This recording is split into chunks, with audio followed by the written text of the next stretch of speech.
hindi ako bratinela o spoiled brat. Ang budget ng Pilipinas ay hawak lang ng 2 tao. Ang budget ng Pilipinas ay hawak lang ng 2 tao. Hawak lang siya ni Congressman Zaldico at ni Congressman Martin Romualdez. Yan ang katotohanan. Halimbawa ko dito, medyo mahaba ito, kaya pagpasensyahan mo. Ang halimbawa ko dito, sa DepEd muna tayo. Sa Department of Education, noong taong 2023, merong 5 billion na inapprove para sa classroom construction. Nagulat ako kasi merong mga lumapit na miyembro ng House na humihingi. Hinihingi nila yung 5 billion, parte ng 5 billion na budget. Wala kasi akong experience sa ganyan. At saka ang pagkakaintindi ko, pag inapprove na yan ng Office of the President, ibibigay na yan, pagdediretso na yon sa approval at trabaho ng Department of Education sa construction ng mga classroom. Nagulat ako, may humingi. Magkano ba ang amin dyan? Magkano ba ang amin dyan? So sinabi ko, hindi pwede ito. Kasi ang mangyayari nito, hindi magagawa ng Department of Education ang trabaho namin na mag-construct ng classroom ayon sa classroom backlog at sa prioritization base sa backlog at sa classroom construction. So sinabihan ko yung isang congressman, sabihan ninyo si Martin Romualdez na hindi pwede chap-chapin ang classroom construction na 5 billion. Kaya kung makikita ninyo sa budget proposal na approved ng Office of the President, 5 billion yon.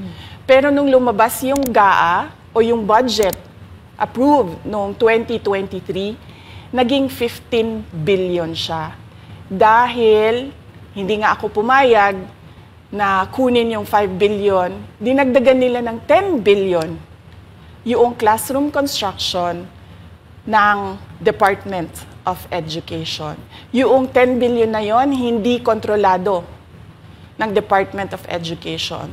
Controlled yon ni Congressman Zaldico at Congressman Martin Romualdez.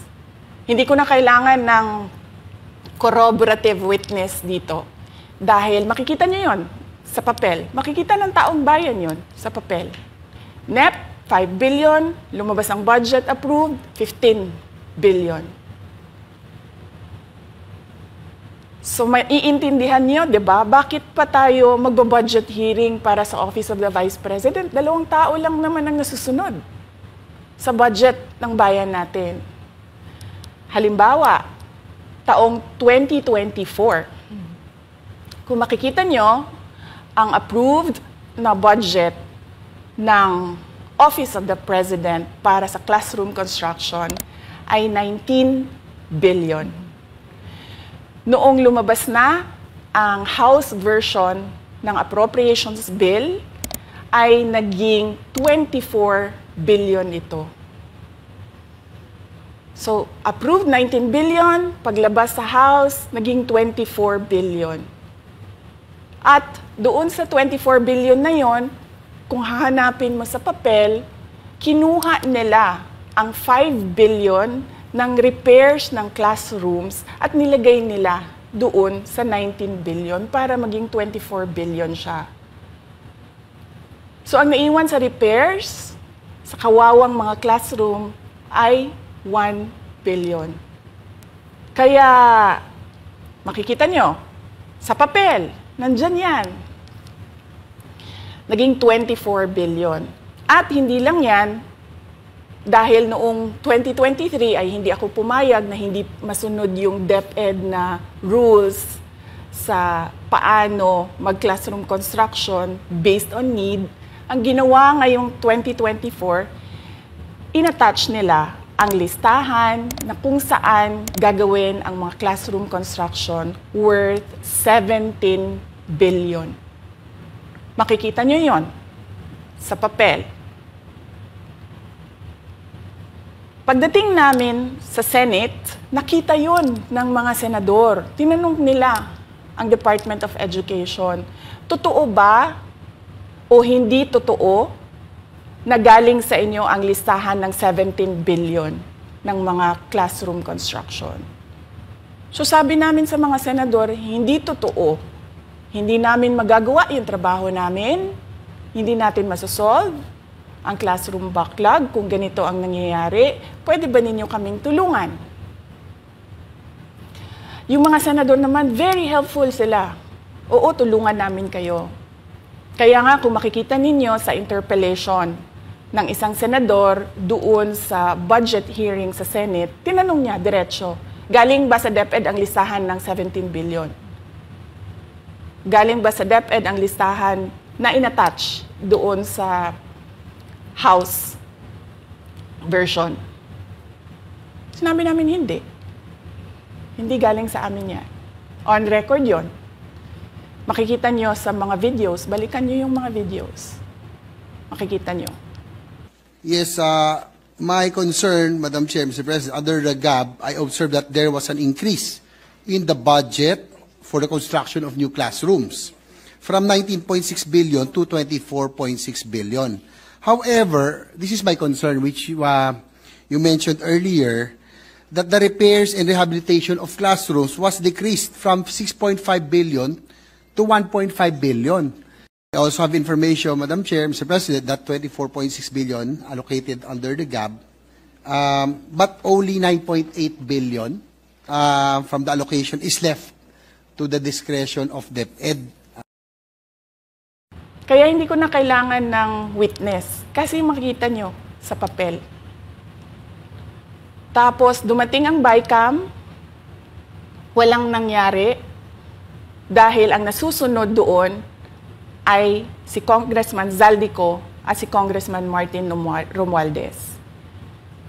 Kaya nandun pa rin naka-attach yung 17 billion na ginawang listahan ni Co at ni Romualdez. In fact, balik lang ako konti sa'yo ha.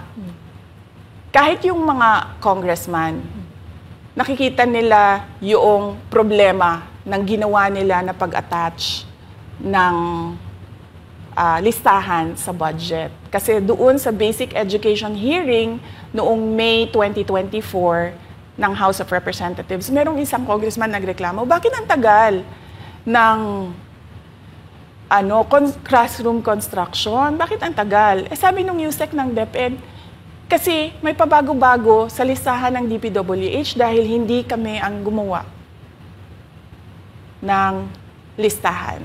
Yeah, Mr. Chair, with respect to the 17 billion in Annex A of the GAA, we are not privy on how the school sites were chosen. So, be it as it may. How is it chosen? I'm not privy to that, Mr. Chair. When the GAB came out, there was a 14.7 billion Annex A. Then when the committee, the GAA came out, from 14.7 it became 17 billion. So we are not privy to how the list was generated. So dagdag ko lang yan doon sa confirmation na kinuha nila yung budget ng DepEd at isa yan sa mga rason kung bakit ako nag-resign sa Department of Education. Hindi na ako papayag na sa susunod na taon, ganyan pa rin ang gawin nila at ako yung mananagot sa ginagawa nila. Kaya yan yung sinasabi ko, bakit pa tayo mag-question and answer dito para atakihin nyo ako? Ang masusunod lang naman sa budget, 2 tao lang.